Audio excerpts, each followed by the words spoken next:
त्रिगुणम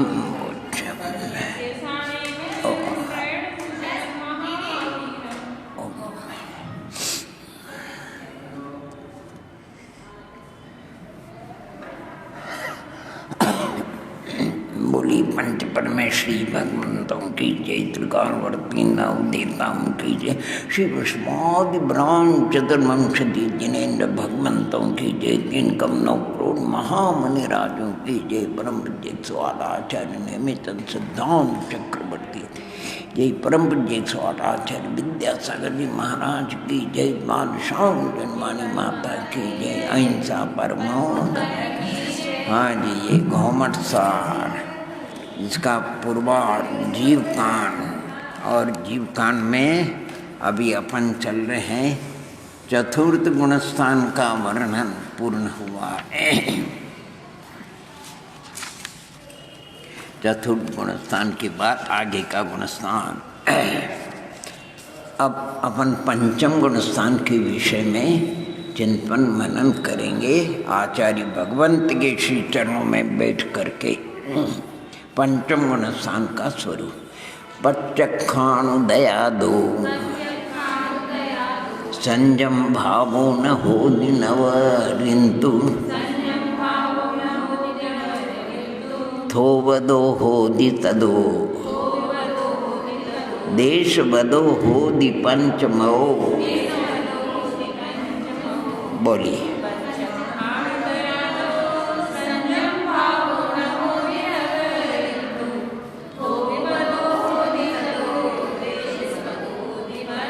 हाँ जी, क्या कहते हैं आचार्य भगवान, प्रत्याख्यान कषाय के उदय से, प्रत्याख्यानावरणी दूसरी जो चौकड़ी है, अर्थात उसके उदय से संयम भाव न होती, संयम भाव तो नहीं होती है, लेकिन नवरीत विशेषता ये थोवदो यानी स्तोक व्रत होता है, तदो तब वो देशवदो होदि पंचमो, उसको देशव्रति कहो, संयमा स्वयं लब्धि का धारक कहो, पंचम गुणस्थान व्रति कहो, ये सब एकार्थवाची है।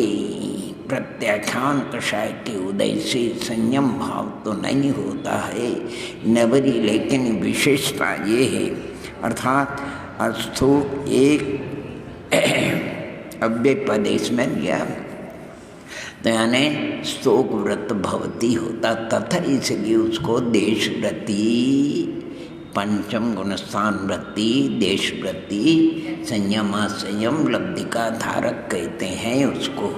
यहाँ पर प्रत्याख्यानावरण कषाय का उदय रहने से पूर्ण संयम तो नहीं होता, किंतु यहाँ इतनी विशेषता होती कि अप्रत्याख्यानावरण कषाय का उदय न रहने से एक देशव्रत होते हैं। अतएव इस गुणस्थान का नाम देशव्रत या देश संयम, क्या नाम है इसका, देशव्रत या देश संयम है। इसी को पांचवा गुणस्थान कहते हैं। भावार्थ, प्रत्याख्यान शब्द का अर्थ त्याग है, पूर्ण त्याग सकल संयम होता है, पूर्ण त्याग सकल संयम के साथ होता है। उसको आवृत करने वाली कषाय को प्रत्याख्यानावरण कहते हैं। समझे, प्रत्याख्यान शब्द का अर्थ त्याग है, और उस त्याग को आवरण करने वाली होने से इसका नाम प्रत्याख्यानावरण है।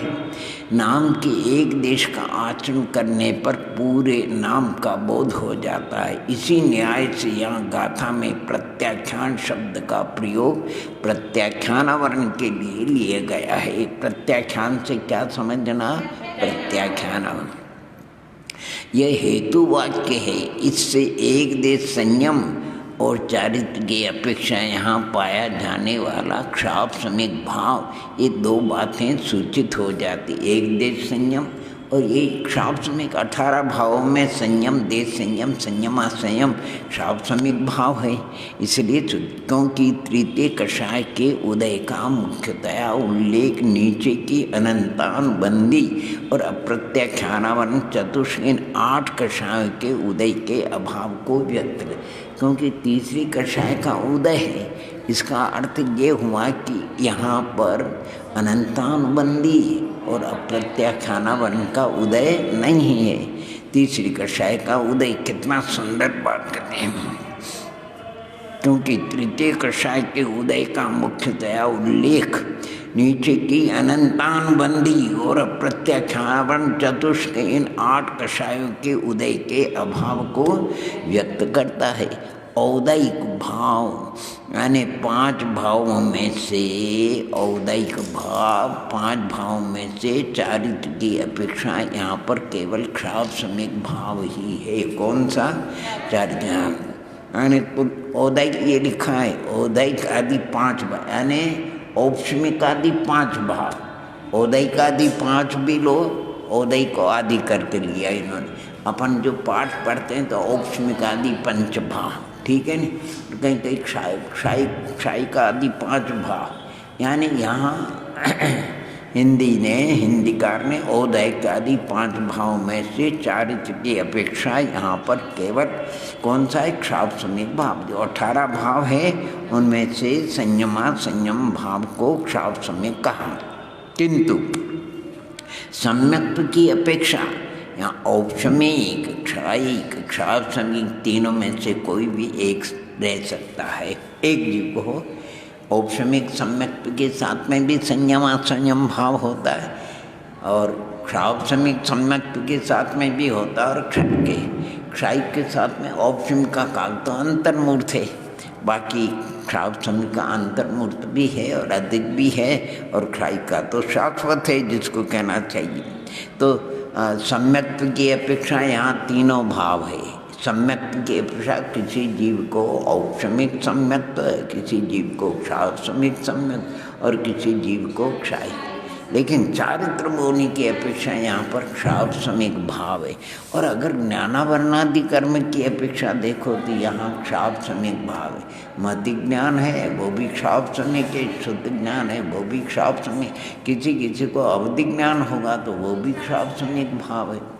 अच्छा, और चक्षु दर्शन भी क्षाव सम्यक भाव है, चक्षु दर्शन भी क्षाव सम्यक भाव है, अवधि दर्शन भी क्षाव सम्यक भाव है। और क्षाव सम्यक दान, लाभ, भोग, उपभोग और भी ये भी क्षाव सम्यक है। और क्षाव सम्यक सम्यक्त्व की चर्चा अभी करी गई है। और संयम ये देश व्रत ये भी क्षाव सम्यक है। और क्षाव सम्यक चारित्र तो आगे बताएंगे वो भी क्षाव, यानी कुल 18 भाव है इनमें, अर्थात चारित्र मोहनी की अपेक्षा क्षाव सम्यक भाव है। दर्शन मोहनी अर्थात सम्यक्त्व की अपेक्षा तीनों भाव है, और ज्ञान की अपेक्षा भी क्षाव सम्यक भाव है, दर्शन की अपेक्षा भी क्षाव सम्यक भाव है, वीर्य की अपेक्षा भी क्षाव सम्यक भाव, चारित्र की अपेक्षा भी क्षाव सम्यक भाव है। लेकिन सम्यक्त्व की अपेक्षा तीनों भाव है, अर्थात औपशमिक, क्षाव सम्यक और क्षायिक तीनों भाव है। और अगर और विचार करा जाए, अगर मनुष्य गति है तो औदैक भाव है। अगर किसी को तिरिंच गति, तिरिंचों को भी होता है संयम असंयम लब्धि यानी देशव्रत, तो औदैक भाव है। अगर प्रत्याख्यानावर्णी देवी विद्यमान है तो औदैक भाव है, माने उससे होने वाला औदैक भाव प्रत्याख्यानावर्णी। और अगर वेद देखो जाए तो वेद भी औदैक भाव है, चाहे पुरुष वेद हो, स्त्री वेद हो, नपुंसक वेद हो। और यहाँ मिथ्यात्व नाम का औदैक भाव नहीं है, असंयम नाम का औदैक भाव नहीं है, लेकिन अज्ञान नाम का औदैक भाव है, असिद्धत्व नाम का औदैक भाव है। यद्यपि यहाँ पर राजमार्ग की अपेक्षा कृष्णनील कापोतेशा नाम का औदैक भाव नहीं है, लेकिन पीत पद्म शुक्लेशा संबंधी औदैक भाव है। और अगर कर्म निरपेक्ष देखें तो पारणामिक की अपेक्षा जीवत्व ये पारणामिक भाव है, और भव्यत्व ये भी पारणामिक भाव है। और अगर क्षायिक भावों की अपेक्षा विचार करते हैं तो जिसके क्षायिक सम्यक्त्व है, अर्थात 7 प्रकृतियों का क्षय हो गया तो उसको क्षायिक भाव है। और किसी भव्यात्मा को अगर औपशमिक सम्यक्त्व है तो औपशमिक भाव है। इस प्रकार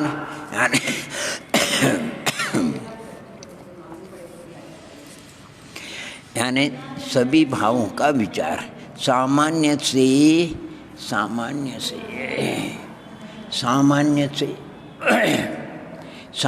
से यहाँ 5 भाव, यानी कोई भव्यात्मा है संयमा संयम लब्धि का धारक, उसकी संख्या भी बताइए।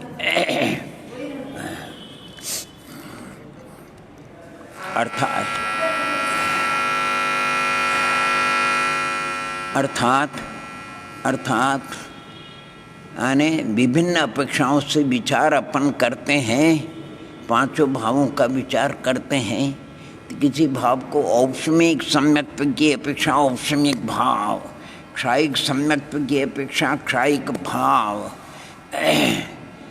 और अभी बता दिए आपको संयमा संयम लब्धि क्षाव समय क्या है, देश व्रत है।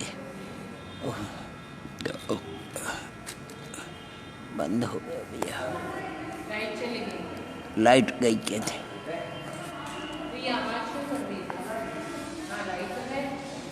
हाँ जी चलिए।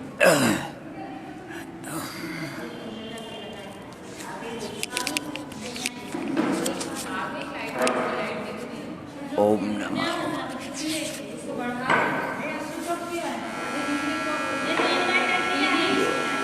लगा देते हैं।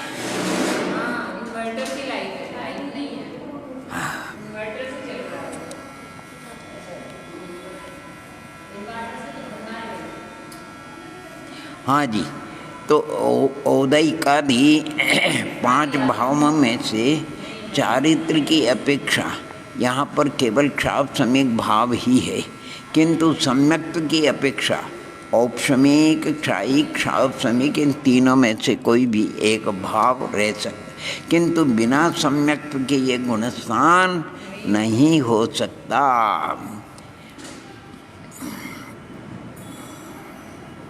यह बात पंचम शब्द से स्पष्ट होती है, क्योंकि मिथ्यात्व के उदय से प्रथम, अनंतानुबंधी के उदय से द्वितीय, सम्यक मिथ्यात्व प्रकृति के उदय से तीसरा, और सम्यक्त्व प्रकृति के साथ सदा यद्वा उसके बिना अप्रत्याख्यानावरण कषाय के उदय से चतुर्थ गुणस्थान होता है, और इसके अनंतर ही अप्रत्याख्यानावरण कषाय के सर्वघाती स्पर्धकों के उदयाभावी क्षय तथा सदुपशम सदावस्था रूपोपशम के साथ साथ प्रत्याख्यानावरण कषाय के उदय से क्षाव समेक देश चारित्र होकर ये पंचम गुणस्थान हुआ करता है। यद्यपि यहाँ पर संवरण नौकषाय के देशघाती स्पर्धकों का उदय है। ये तो प्रत्याख्यानावरण तो सर्वघाती है, सर्वघाती प्रकृतियों में देशघाती स्पर्धक होते ही नहीं, तो सामान्य लिखा।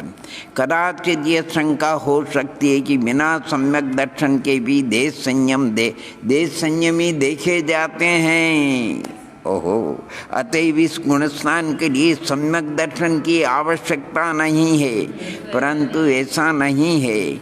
बिना सम्यक्त्व के संयम या देश संयम नहीं कहा जा सकता, अर्थात क्योंकि सम्यक दर्शन के साथ होने वाले यम बाह्य विषयों की उपरति को ही यह संयम कहा है।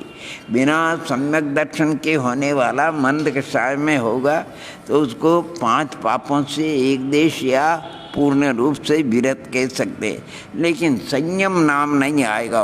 यही बात जैनिक मति आदि शब्दों के द्वारा आगे की गाथा में स्पष्ट भगवान जिनेन्द्र देव के मत में, अर्थात यहाँ सम्यक्त्व होता ही है। सम्यक्त्व के बिना चौथा गुणस्थान से लेकर के आगे गुणस्थान जितने भी है बिना सम्यक्त्व के कभी नहीं होते। सम्यक्त्व उसमें रहेगा। चौथे में तो तीनों में से कोई भी एक जीव को हो, तीनों कोई भी रहेगा। 5वें में भी तीनों में से कोई रहेगा, 6ठे में भी तीनों में से कोई एक रहेगा, 7वें में भी तीनों में से कोई एक रहेगा, और जब 8वें श्रेणी चढ़ेंगे तो 2 औपशमिक और क्षायिक दोनों में से एक रहेगा। 9वें में भी ऐसा ही, 10वें में भी ऐसा है, और 11वें में भी ऐसा, लेकिन 12वें में तो एक क्षायिक सम्यक्त्व ही रहेगा। 13वें में भी क्षायिक, और 14वें भी क्षायिक, और सिद्ध भगवान को भी क्षायिक। कराच, इसलिए कहते हैं अतएव इस गुणस्थान के लिए सम्यक दर्शन की आवश्यकता नहीं, परंतु ऐसा नहीं है। बिना सम्यक के संयम या देश संयम नहीं का, क्योंकि सम अर्थात सम्यक दर्शन के साथ होने वाले यम यानी बाह्य विषयों की उपरति को ही संयम कहा जाता है। यही बात वो गाथा में आए, जिनेक मति लिखा, जिनेक मति आने जिनेन्द्र भगवान के उपदेशानुसार मत माने मति आदि शब्दों के द्वारा आगे की गाथा में स्पष्ट कर दी जाएगी। विरत और अविरत दोनों धर्मों में परस्पर विरोध है, शंका हो सकती, अतएव इनका एक जगह सहवास नहीं रह सकता। किंतु इस गुणस्थान को आप वीरता विरत भी कहते हैं, तो किस तरह संभव हो सकता, इसका उत्तर उपपत्ति पूर्वक देते हैं। क्योंकि ये दोनों भी परस्पर, जैसे तीसरे गुणस्थान का आया नहीं वैसे, जो तस बाहु विरदो अविरदो तह यथावर बहादो, एक समयम में जीवो विरदा विरदो जिणे कमई। इसमें 31वें गाथा में ही नंबर में आ गया।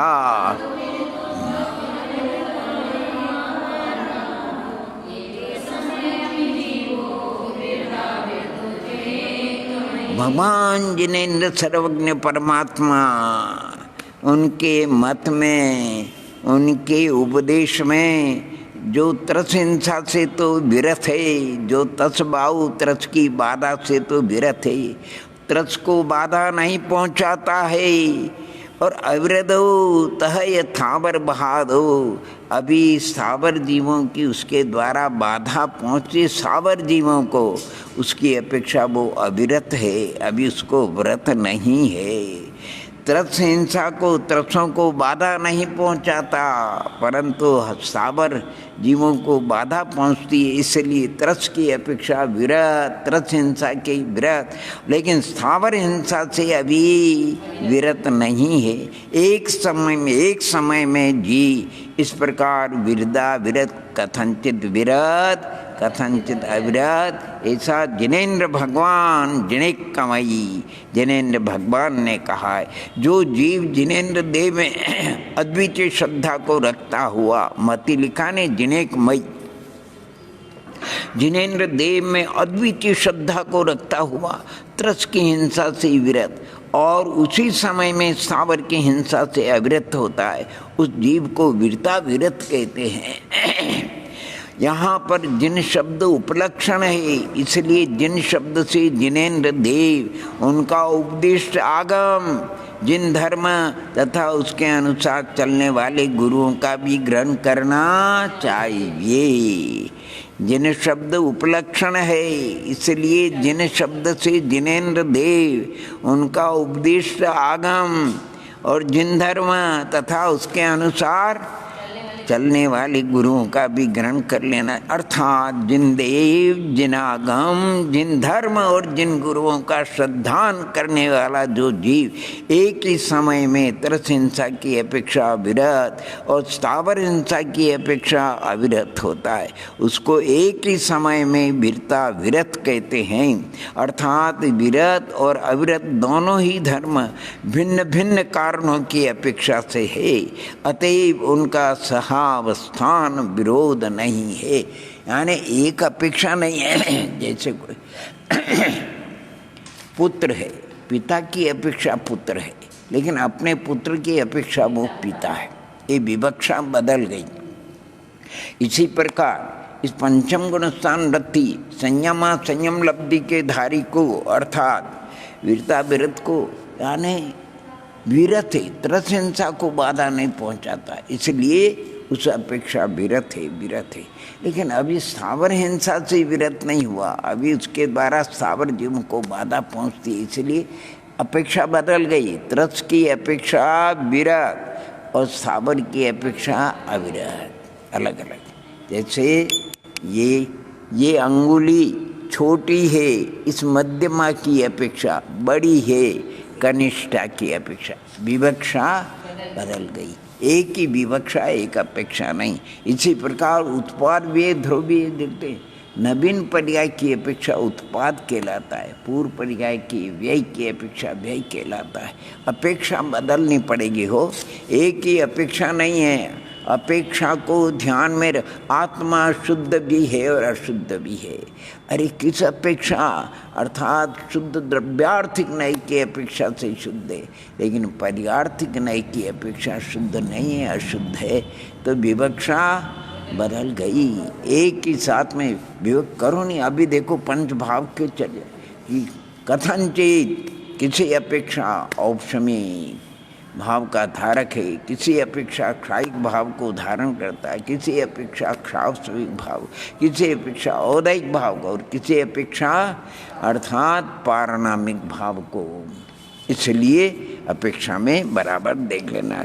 जिस तरह गाथा नंबर 29 में निर्दिष्ट अपि शब्द से विशेष अर्थ सूचित किया गया है, उसी तरह यहाँ पर भी जो तथा च शब्द पड़ा है, उसका अभिप्राय ये कि बिना प्रयोजन या स्थावर हिंसा को भी, क्या बढ़िया। इसलिए छड़ालाकार ने एक लाइन लिखी, तरस हिंसा को त्याग वृथा थावर न संगारे। वाह, क्या अपने लिए गागर में सागर भर दिया इन ज्ञानी पुरुषों ने। अब क्रम प्राप्त छठे गुणस्थान का लक्षण बताएं। ये पंचम गुणस्थान है, इसको पंचम, इसके कई भेद है। आने पंचम गुणस्थान वृत्ति दार्शनिक, आने दर्शन प्रतिमा का धारी, व्रत प्रतिमा का धारी, सामयिक प्रतिमा, प्रोतोभास प्रतिमा, सच्चित त्याग, रात्रि भुक्ति त्याग, ब्रह्मचर्य प्रतिमा का धारक, आरंभ त्यागी, परिग्रह त्यागी, अनुमति क्या, हाँ, और उद्दिष्ट त्यागी। इसके एकादश कितने साने, 11, अने बहुत दर्जे इसके 11 दर्जे। क्या बात है।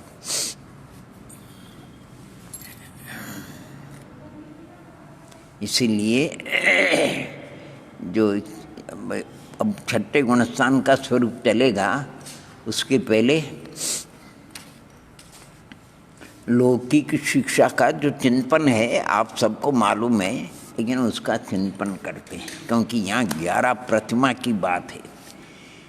तो लौकिक शिक्षा में सबसे पहले यानी जब भी विद्या मंदिर में, पाठशाला में अखर भर्ती होते हैं, तो गुरुदेव हमको सबसे पहले स्वर सिखाते हैं। क्या सिखाते हैं? और स्वर के बाद व्यंजन, क्योंकि स्वरों के बिगर व्यंजनों का उच्चारण आर, इसके बाद क ख, कवर्ग, चवर्ग, टवर्ग, तवर्ग, पवर्ग, अंतस उष्मान, और फिर बारखड़ी, बारक बिगड़ी हुई भाषा। वास्तुतः द्वादशाक्षरी, एक एक व्यंजन में 12 स्वर मिलाना। क में अ मिला है, का में आ मिला है, की में छोटी ई मिली है, की में बड़ी ई मिली है, क का, की, कू, के काई, को काऊ, कम कहा। ये 12 स्वर मिल गए तो उसको द्वादशाक्षरी बारखड़ी कहते हैं।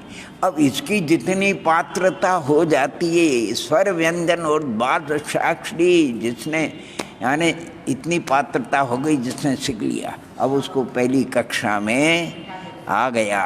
पहली कक्षा उत्तीर्ण योग्यता रखने वाला, दूसरी कक्षा, तीसरी कक्षा, ऐसे हम पढ़ते थे। हायर सेकेंडरी के बाद कॉलेज के बाद डिप्लोमा और डिग्री कोर्स, और इसके बाद लेक्चरर और प्रोफेसर और प्रिंसिपल साहब, और फिर रिटायर्ड हो जाते हैं। सिद्ध भगवान हमारे मोक्ष मार्ग में, सिद्ध भगवान सिद्ध भगवान अर्थात वो संसार से परित हो चुके, वो संसार से निवृत्त हो चुके, वो संसार से पार हो चुके, वो सिद्ध भगवान। जैसे लौकिक में ये रिटायर्ड हो गए अर्थात निवृत्त हो गए, सेवा से निवृत्त हो गए सिद्ध भगवान।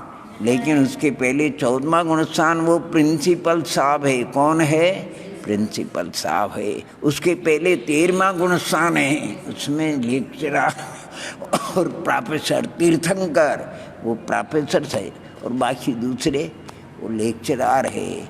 और फिर डिप्लोमा डिग्री कोर्स, क्षपक्षणी डिग्री कोर्स है, 8वां 9वां 10वां और 12वां। और ये उपशम श्रेणी डिप्लोमा है, 8वां 9वां 10वां और 11। ये डिप्लोमा डिग्री कोर्स करना। चलिए, इसके पहले कॉलेज अर्थात 6ठा 7वां गुणस्थान प्रमद अप्रमद दशा कॉलेज है, कॉलेज। तो लौकिक में कहावत है, नो नॉलेज विदाउट कॉलेज, यानी कॉलेज के बिना ज्ञान का विकास नहीं होता। अर्थात अपने यहाँ पर भी जब तक निर्घन 6ठे 7वें गुणस्थान और श्रेणी नहीं चलेंगे तब तक केवल ज्ञान की प्राप्ति, यानी स्नातक, ये बनारस के स्नातक है, अपने यहाँ ये शिवेंद्र आदि परमात्मा स्नातक है। पुलाक, बकुश, कुशी, निर्ग्रंथ और स्नातक। 13वें 14वें गुणस्थान वृत्ति जो है वो स्नातक है, शिवेंद्र परमात्मा स्नातक है। और ये 11वें 12वें गुणस्थान वृत्ति निर्ग्रंथ निर्ग्रंथ है। इस प्रकार कॉलेज, और कॉलेज में प्रवेश के लिए कम से कम हायर सेकेंडरी की पात्रता होनी चाहिए। तो ये एकादश प्रतिमा यानी दर्शन प्रतिमा ये पहली कक्षा है, व्रत प्रतिमा दूसरी कक्षा है, सामायिक प्रतिमा तीसरी कक्षा है, प्रोतोवास प्रतिमा ये चौथी कक्षा है, सच्ची त्याग प्रतिमा ये 5वीं कक्षा, रात्रि भुक्ति त्याग प्रतिमा 6ठी कक्षा है, ब्रह्मचर्य प्रतिमा ये 7वीं कक्षा है, आरंभ त्याग ये 8वीं कक्षा है, परिग्रह त्याग ये 9वीं कक्षा है, और अनुमति त्याग ये 10वीं कक्षा है, और उद्दिष्ट त्याग ये 11वीं कक्षा है, 11वीं। अब कौन भव्यात्मा, ये हम सब जगह सुनाते और सभी भव्यात्मा को फिर पूछते हैं, यानी उनको पूछते। और स्वर सीखना, यानी स्वर सीखना, मिथ्यात्व का त्याग, मिथ्यात्व का अभाव, सम्यक दर्शन की प्राप्ति, 8 अनुसहित 25 दोष रहित वितराग देव गुरु शास्त्र का श्रद्धान, जीवादि तत्वों का विपरीता निवेश रहित श्रद्धान, स्वपर का श्रद्धान, आत्मा का श्रद्धान और दर्शन महादि का उपसमाधि होना अंतरंग में, अंतरंग कारण में। ये स्वर सीखने के समान है। व्यंजन सीखना तो कहते हैं अन्याय का त्याग, सप्त व्यसनों का त्याग, अन्याय का त्याग। और द्वादश सीखना अश्मूल गुण का धारण करना, यानी अभक्ष का त्याग, मिथ्यात नास्ति से बोलो, मिथ्यात अन्याय अभक्ष का त्याग, मिथ्यात अन्याय और अभक्ष का त्याग, अस्ति से बोलो तो सम्यक दर्शन का होना, न्याय नीति से जीवन यापन करना और अश्मूल गुण का धारण करना, ये अस्थि से होगा। ये पाक्षिक है, जगन्य मध्यम उत्कृष्ट पाक्षिक बोलते हैं। और इसके बाद अब दर्शन प्रतिमा ये पहली कक्षा है। इसी प्रकार एकादश प्रतिमा, 11वीं प्रतिमा क्षुल्लक एलग्मा हायर सेकेंडरी है। और इसके बाद कॉलेज है, न कॉलेज और कॉलेज के बाद फिर डिप्लोमा डिग्री कोर्स है। इसके बाद माने स्नातक हो जाते हैं, लेक्चरर, प्रोफेसर, फिर प्रिंसिपल और फिर रिटायर सिद्ध हो जाए। ये लौकिक के अंदर शिक्षा भी बदल गया, जो भी यानी उस समय हम पढ़ते थे इस प्रकार का शिक्षा विभाग का क्रम था। मोक्ष बड़ा अच्छा लगा, तो मोक्ष मार्ग में भी है, अपन अपने को देख सकते हैं। यही बात आज बहुत पहले की बात है। उदयपुर जाना हुआ तो संग था, बड़ा उसमें विशुद्धमती सतना वाले माता जी वगैरह। अब वो दर्शनों के लिए गए, हम तो गुपचुप कितने आपको बोलना 5 मिनट। अब भैया आप क्या सोचा नहीं, क्या बोलना 5 मिनट। तो ये उपयोग में आ गई थी ये बात, तो हमने संक्षेप में ये बात वहाँ पर सब सभा में बोल दी, सब ने सुन लिया। फिर माता जी के पास हम जहाँ विराजमान थी गए तो बोले कि सब कुछ सुना है, हमको कहाँ रखा आपने, हमको कहाँ। क्योंकि उस समय में वो चलता आरिका श्राविका है कि आरिका है श्राविका, ऐसे लेख चलते थे। अरे मैंने कहा माता जी ने तो बहुत बड़ी बात पूछ ली, कहाँ रखा। लेकिन जैसे माता जी का पूछना था और वैसे अपने ज्ञान में आना, माता जी हमने आपको कॉलेज में रखा लेकिन आपका कॉलेज गर्ल्स कॉलेज है, यानी लड़कियों का कॉलेज अलग है और लड़कों का अलग है, छात्रों का अलग है, छात्राओं का छात्र का अलग है। माता जी बहुत प्रसन्न हुई, बहुत प्रसन्न हुई।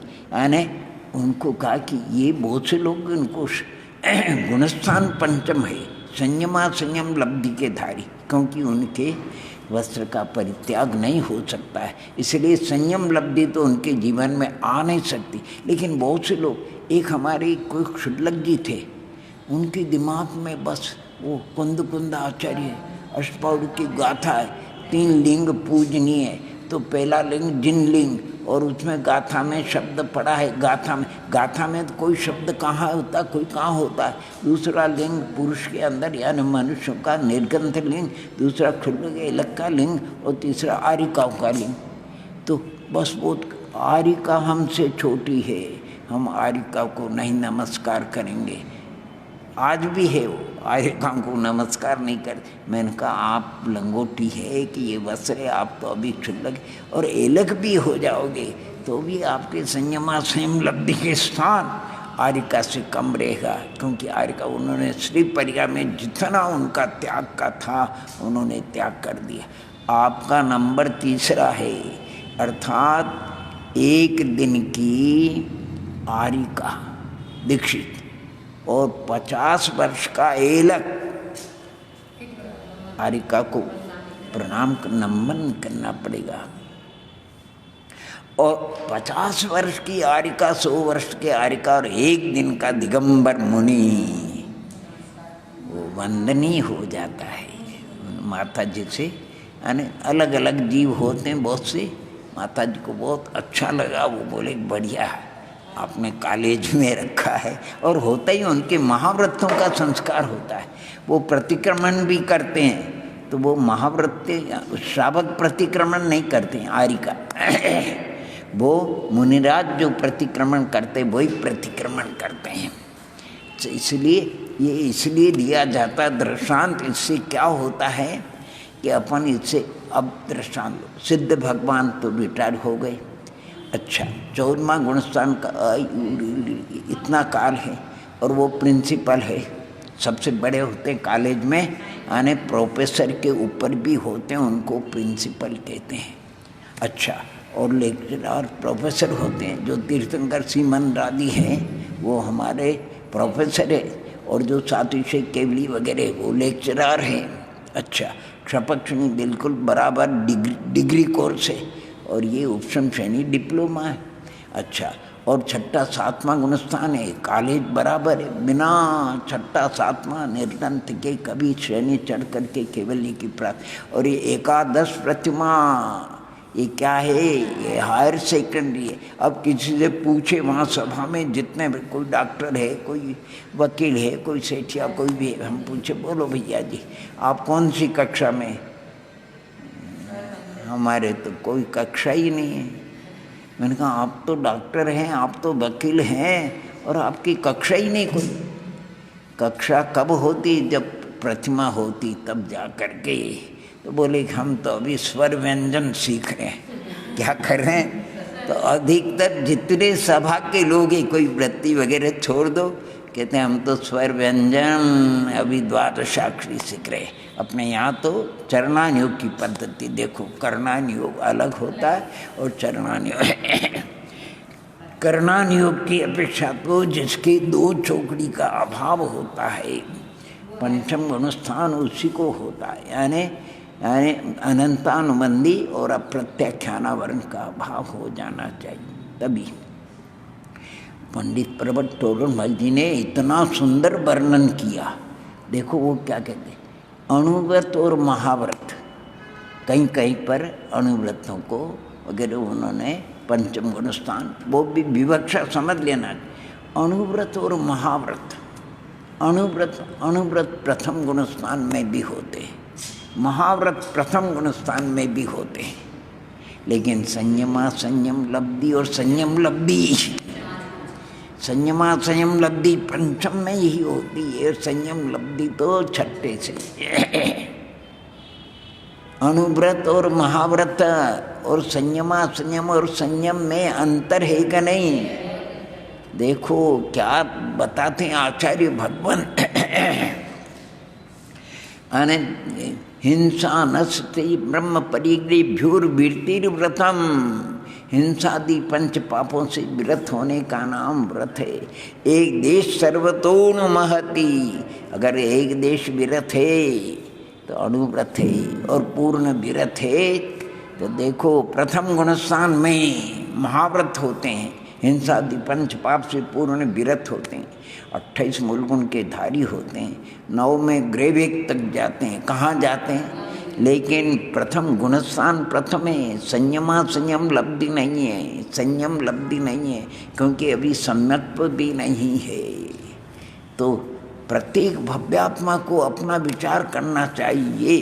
अगर चरणान योग की पद्धति से अपन लेते हैं तो किसी भव्यात्मा की पहली प्रतिमा, वो पहली कक्षा में, जिसके व्रत प्रतिमा है वो दूसरी कक्षा में, और जिसके सामयिक प्रतिमा तो वो, तो ये चरणान योग की पद्धति से हम आपको बता रहे हैं। हमारे यहाँ भाई वगैरह यहाँ पर भी किसी के होगा, किसी के सप्तम प्रतिमा तो वो 7वीं कक्षा में, हम दूसरी प्रतिमा में।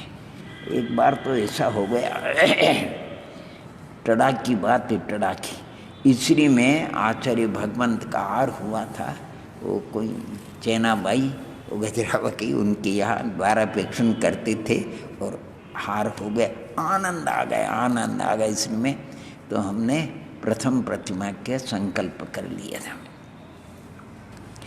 अब ये पढ़ते, वो चांदा मेटा वाले ब्रह्मचारी राजेश वो पढ़ता था। अब उसके दूसरी कौन सी प्रतिमा पता नहीं। वो टड़ा गए, टड़ा में विराजमान थे आचार्य भगवान। बोले कि ये पंडित जी साहब से हम पढ़ते हैं, ये तो अव्रती और हम तो व्रती हैं, ये तो अव्रती हैं। अब अव्रती का मतलब समझे नहीं? व्रत प्रतिमा धारक को ही व्रती बोलती है, व्रत प्रतिमा धारक को। प्रथम प्रतिमा ये पंचम गुणस्थान का, पंचम गुणस्थान है, चौथा गुणस्थान नहीं है। दर्शन प्रतिमा भी संयमा संयम लब्धि का ही स्थान है। तो आचार्य भगवंत कहते हैं करो दूसरी का संकल्प करो, कायसर्ग करो। उनके सामने क्या बोले? कायसर्ग कर लिया दूसरी। अब फिर भी मेरे पास में जो पढ़ते हैं, कोई 7वीं प्रतिभा वाले, कोई ऊंची प्रतिभा वाले, अब हम दूसरी प्रतिभा, हाँ दूसरी, हाँ महाराज जी नहीं, वो तो विराजते हैं उनके सानिध्य में, उनको नहीं पढ़ाते वो तो ऐसी वस्तु स्थिति देखो। तो व्रत आदि प्रतिमा तो अभी व्यवहार से भी अगर देखो, जिनके जितने आपके कौन से दो, हाँ तो दूसरी कक्षा में, इधर कौन सी दूसरी कक्षा, इधर 5वीं कक्षा, 7 हाँ 5 2 7वीं, देखो वो 7वीं कक्षा में। क्या 7वीं कक्षा क्या? हाँ क्या बोला? दो प्रतिमा, दूसरी कक्षा, 5वीं कक्षा, देखो 5वीं, दूसरी कक्षा, ओम नमः 3 का तीसरी कक्षा, दूसरी कक्षा, और उधर अभी केजी में अभी आप भी केजी में, वाह। दूसरी का देखो ये व्यवहार है, बाकी गुणस्थान करना नहीं की अपेक्षा है। तो हमारे सब जितने भव्यात्मा सुनने वाले के हमारी तो कोई कक्षा ही नहीं। मैंने कहा भाई देख लो भैया, हमने जो बताया उसमें घटित कर लो। अब जैसे अभी ये आचार्य भगवान थे और जो भी निर्ग्रंथ मुनिराज वो कॉलेज में है, ओम नमः वो किस में है, कॉलेज में है उनको। अच्छा छुल्ले के अलग महाराज होते हैं, हम उनको 11वीं प्रतिमा मानते हैं। और जो माता जी वगैरह है वो कॉलेज में पढ़ती है, वो गर्ल्स कॉलेज में है। जैसे पूर्णमती माता जी, जितने भी माता जी, धर्ममती और भी, और वो सब माता जी अभी कॉलेज में। हम उनको हायर सेकेंडरी में नहीं रखेंगे, उनको कॉलेज में रखते हैं आने, लेकिन उनका कॉलेज अलग है और बच्चों का कॉलेज अलग। ऐसा ये चरणान योग्य। अब देखो आप इसमें विचार करना अपने को सिर पे इतना कि प्रत्येक भव्यात्मा को सिद्ध तो होना है, इसमें तो कोई प्रत्येक किसी को मुझे तो सिद्ध होना, संसार से पार होना, दुखों से छूटना है। ये त्रिभुवन में जीव आनंद दुख सुख चाहे, हमको तो मोक्ष। लेकिन नियम है सिद्ध बिना 14वें गुणस्थान के कोई सिद्ध होता है? बिना 13वें गुणस्थान के कोई 14वां गुणस्थान होता है? नहीं होता। बिना 12वें गुणस्थान के कोई 13वें गुणस्थान में पहुंचता है? 12वां गुणस्थान बिना क्षपक श्रेणी के होता है? नहीं होता। पक्की बात है नहीं। क्षपक श्रेणी वाला ही 12वें में, उपशम श्रेणी वाला 11वें तक चला जाए। अब जो क्षपक श्रेणी है तो क्षपक श्रेणी चढ़ने का अधिकारी क्षायिक सम्यक दृष्टि के कोई अन्य है? क्षायिक सम्यक दृष्टि बिना क्षाव समित सम्यक दर्शन के हो सकता है, और क्षाव समित सम्यक दर्शन बिना औपसमिक सम्यक दर्शन के नहीं हो सकता। हो सकता है क्या? नहीं हो। और औपसमिक सम्यक दर्शन बिना अनिवृत्तिकरण के कभी नहीं। अनिवृत्तिकरण बिना अपूर्वकरण के नहीं होता, अपूर्वकरण बिना अधकरण नहीं। और अधकरण में भी पूर्व की 4 लब्धियाँ होना चाहिए प्रायोग। लेकिन प्रायोग लब्धि तक अभव्य जीव भी प्रायोग लब्धि को प्राप्त कर लेते हैं। लेकिन करण लब्धि का अगर कहीं जगन्य विशुद्धि भी किसी भव्यात्मा के हो जाती है, अधकरण की जगन्य विशुद्धि भी, अभी गुणस्थान पहला, अपूर्वकरण तो भी गुणस्थान पहला, अनिवृत्तिकरण तो भी गुणस्थान पहला है, लेकिन उसका अनंत संसार समाप्त हो गया। अनंत संसार हमें तो वो उसकी बहुत बहुमान, सिद्ध भगवान का बहुमान है, बहुत बहुमान है। रात दिन जाप करते हैं, करो भैया, लेकिन सिद्ध भगवान बने तो इसी क्रम से। इस क्रम का उल्लंघन किए बगैर कोई सिद्ध भगवान नहीं बनते। अधकरण की विशुद्धि जगन्य उसके नाना जीवों की अपेक्षा असंख्यात लोक परिमाण परिणाम एक जीव की अपेक्षा तो जितना काल है उतने होते, और प्रथम समय से बीते समय में वो परिणाम अनंत गुणी विशुद्धि को लिए हुए होता है नाना जीव, क्योंकि उसमें पुनरुक्त अपुनरुक्त दोनों प्रकार के परिणाम बताए हैं एक जीव के अपेक्षा। और जैसे उसकी धारा चलती है अधकरण की, और अधकरण का काल पूर्ण होते अधकरण अपूर्वकरण अनिवृत्तिकरण, ये नाना जीवों की अपेक्षा कथन है। एक जीव की अपेक्षा तो अपूर्वकरण बोलते उसको, यानी प्रति समय उस जीव के अपूर्व परिणाम माने विशुद्धि अनंत गुणी बढ़ती जाती। अधकरण का काल अंक संदृष्टि से आपको समझाया गया।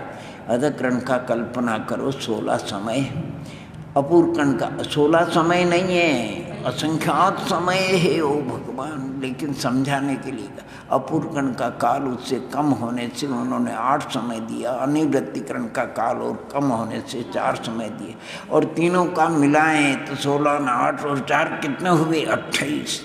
एक जीव की दृष्टांत की अपेक्षा 28 परिणाम है। प्रथम परिणाम से दूसरा अनंत गुणी 3 गुणी विशुद्धि चलती रहती है, और 28वें नंबर का जो परिणाम है वो अनिवृत्तिकरण का चरम समय का परिणाम है, और उसके बाद फिर सम्यक्त्व का आविर्भाव होता है। क्योंकि माने अनिवृत्तिकरण रूप परिणामों के द्वारा कई आवश्यक बताए, अधकरण की अलग है, पूर्वकरण के आवश्यक अलग है। अनिवृत्तिकरण के अंतरकरण और सदावस्था रूप प्रथम स्थिति अधस्तन स्थिति वो तो गल गई, और अंतरकरण का काल आ गया जहाँ निषेक नहीं है। निषेक के उदय के बिना तो कहते सम्यक्त्व का आविर्भाव हो जाता है। अंतरकरण का काल ज़्यादा है, अंतरायाम का काल, उपशम सम्यक्त्व का औपशमिक सम्यक्त्व का काल कम है। अब अंतरायाम जो औपशमिक सम्यक्त्व का काल पूरा होता है, बाकी अंतरायाम और काल है, कोई निषेध है। तो जो सदावस्था रूप उपशम जिनका था उपरितन स्थिति के वो आ जाते, धमक जाते। व्यवहार में देखो ट्रेन आती है नहीं, तो नियम के अनुसार जहाँ फाटक होते हैं तो बंद कर देते हैं, 10 मिनट पहले आवागमन रोक देते हैं, यानी किसी का नुकसान नहीं। और ट्रेन निकल जाए फिर खोल दे। अगर ट्रेन निकल गई जितना टाइम उसके बाद, तो फिर वो फाटक को खोल देते। ऐसे औपशमिक सम्यक दर्शन की ट्रेन आ गई, निकल गई, तो फिर उपरितन स्थिति के निषेक उदय में आ जाते हैं। अगर उसमें वो 3 टुकड़े हो जाते नहीं, मिथ्यात्व सम्यक प्रकृति, अगर उसमें सम्यक प्रकृति का, तो सिर्फ क्षाव समीक सम्यक पर लेना चाहिए।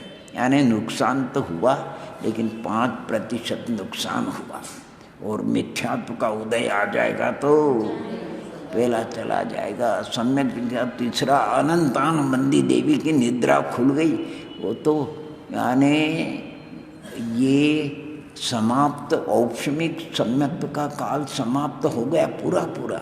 अनंतानुबंधी का नंबर नहीं आ सकता, वो तो कट गई। अब तेरे को अगर आना था तो कहते हैं इतना 6 आंवली अधिक से अधिक एक समय काल रहते हुए तुझे जग जाना चाहिए था। अब तेरा काम नहीं, अब तो तीनों में से कोई एक। माने कहने का तात्पर्य इतनी है, हमारी अंतरात्मा जो हम अपने आप अपनी जानो, हमको दे लगा है, हमें अधकरण की जगन्य विशुद्धि प्रायोग लब्धि तक तो हमको सब दिख रहा है। यानी क्षापसमिक लब्धि साफ दिख रही है, विशुद्धि लब्धि भी देख रही है, धर्मानुराग है, देशना लब्धि भी, ये सब देशना है। छडाला से लेकर के सब देशना भगवान का देशना, भगवान का उपदेश है। ये देशना हमको प्राप्त हो गई, चाहे किसी भी ग्रंथ समय सारा देशना, तो कोई पूर्व का पुण्य लेकर के आए, देशना हो गई। अच्छा, उसका चिंतन भी करते हैं तो ऐसा लगता है कि प्रायोगिक लब्धि भी चल रही है। अब बची एक सिर्फ प्रायोगिक लब्धि में, अभी भी इस आने के पहले बस वही अभ्यास कर रहे थे। जब निज आत्मा में अनुभव आवे और कछु न सुहावे, और कछु सुहावे तो आत्मा में अनुभव।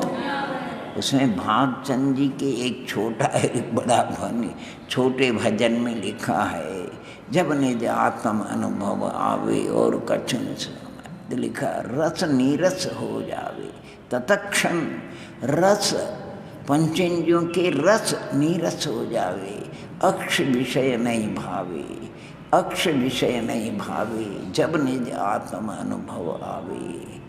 क्या बढ़िया! अरे गोष्ठी कथा कौतूहल बिगटे, गोष्ठी कथा कौतूहल बिगटे, ओहो ओ गथा गोष्ठी कथा कौतूहल बिगटे, और अक्ष विषय नहीं भावे, ऐसा कुछ है नहीं उसमें। जब निज आत्मानो, और राग द्वेष चपल युग चपल पक्ष युत, मन पक्षी मर जावे। मर जाने का मतलब मन दौड़ धूप करता था, राग द्वेष से कभी इधर इधर एकाग्र हो गया। एकाग्र मर जाने का मतलब अपने स्वस्थ अनुख हो गया। जब निज आत्मा अनुभवे और ज्ञानानंद सुधा रस घट उमगे, जब निज, और माने के घट अंतर न समावे, अंतर में आनंद ऐसा आता है कि वो समाता नहीं, ऊपर से निकलता है, उछलता है। ऐसा ऐस भाग चंद ऐसे अनुभव को हाथ जोड़ सिर नावे। दूसरा जो बड़ा भजन है, जब निज आत्म अनुभव आवे और कछु न सुहावे, प्रथम ही जिना अज्ञानुसारी तत्व प्रतीत अनावे, वर्णादीते जो परभावे, रागादीते निज चिन्ह भिन्न करी ध्यावे, ज्ञानादि मेरा स्वभाव है ऐसा अलग से भावे। और पंचेंद्रिय के भी मति ज्ञान स्पर्शादि विषय से व्यामुख माने व्यापृत करके आत्म सन्मुख ध्यावे, और प्रमाण नए निक्षेप ये सब शुद्ध ज्ञान के विकल्प भी अस्त हो जावे, जब निज आत्म अनुभव आवे। और शुद्धो हम शुद्धो, शुद्धो हम शुद्धो हम, यानी ऐसा अंतरंग में भावना भावे और शुद्धो हम शुद्ध। और क्या कहते हैं, तन पे वज्रपात गिरते हुए नेकन चित्त दिलावे, उस क्षण के लिए जब निज आत्मा अनुभव आवे। और क्या है, ज्ञानानंद सुधारस घट के आत्मा में वचन कयो नहीं जावे, जो आनंद आता है वो वचनों के द्वारा नहीं कहा जाएगा। और देखन जानन चरण, अरे तीनों में एकता आ जाती है, अलग अलग नहीं रहता है। चिद भाव कर्ता, चिद भाव कर्म और चेतना परिणति तीनों अभिन्न हो जाती है। साधक साध्य का भेद नहीं रहता है, ध्यान ध्येय आदि का विकल्प नहीं होता है, जब निज आत्म अनुभव आवे और कछु न सुहावे। क्या गजब का लिखा हो, जब निज आत्म अनुभव और कुछ। यद्यपि आत्म प्रदेश अदृष्ट है, क्षाप ज्ञान है, तदपि रसास्वाद प्रकट चखावे, अंध को मिश्री दिसत नाही, लेकिन जबान के लगे तो मीठा तो उसको अनुभव होगा। और फिर कहते हैं, भागचंद जी कहते हैं, जिन संस्कृति यानी जिन जीवों का संसार का पारावर निकटावे, ऐसा अनुभव रत्न पावे। ऐसा अनुभव रत्न जो उनको प्राप्त हो जाता, उनका संसार समाप्त हो जाता है, जरा सा रहता है। क्या गजब का उन्होंने, अरे जो भी हो शब्दों की अपेक्षा ऐसा लगता है। और रसपूर्ण चिट्ठी में कितना विस्तार इसका वर्णन किया, और समय सारादि कलश अमृतम स्वामी ने और सब ग्रंथों में एक ही बात कहते हैं, आत्म अनुभव का अर्थ ये लेना ज्ञानानुभूति। आत्मा कुछ नहीं, आत्मा ने ज्ञान का अनुभवन होना, नहीं केवल ज्ञान का अनुभवन होना। राग मिश्री, द्वेष मिश्रित, हर्ष विषाद मिश्रित ज्ञान का अनुभव नहीं होना, ज्ञान का अनुभवन होना। कि आपको कई बार उदाहरण दिया, कचौरी खा रहे हैं, नमक कम है कि ज़्यादा, तो क्या हाथ से अलग करोगे क्या है? आप अपने हिसाब से बोलोगे इसमें बराबर है कम ज़्यादा। इसी प्रकार आत्मा कचौरी के समान, इसमें ज्ञानादि गुणों का प्रमन चल रहा है, ज्ञान का, सम्यक्त्व का, चारित्र का, सुख का भी। और किसी ने पूछा, बताओ तो ज्ञान का स्वाद कैसा है? ज्ञान का स्वाद निराकुल, आनंद, शांति, निराकुल। और राग का स्वाद कैसा है? आकुलता रूप, अशांति, व्यग्रता रूप, दुख रूप। ये बताना आपको, यद्यपि रागादि का अभाव नहीं हुआ है तो भी वो ज्ञान की अनुभूति से कह सकता है, झबरने जा। ये बताए कि दर्शन मोहादि के उपशमादि के होने पर ऐसी अनुभूति होती है, बिना दर्शन मोहादि के उपशम के ऐसी अनुभूति नहीं होती है।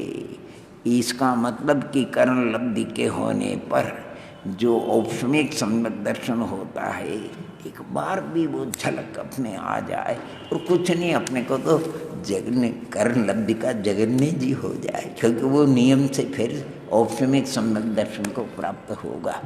अने बड़ा बहुत सुंदर वर्णन किया उन्होंने।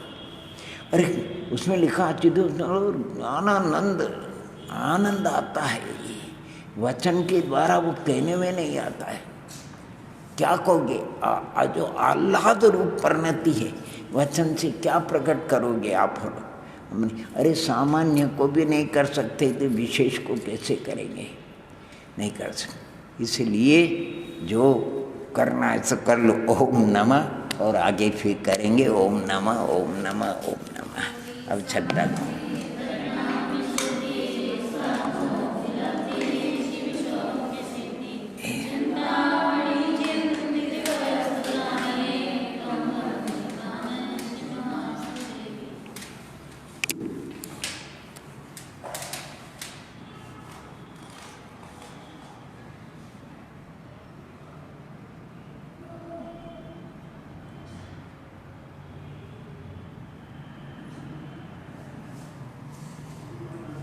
हे जिनवाणी तो हे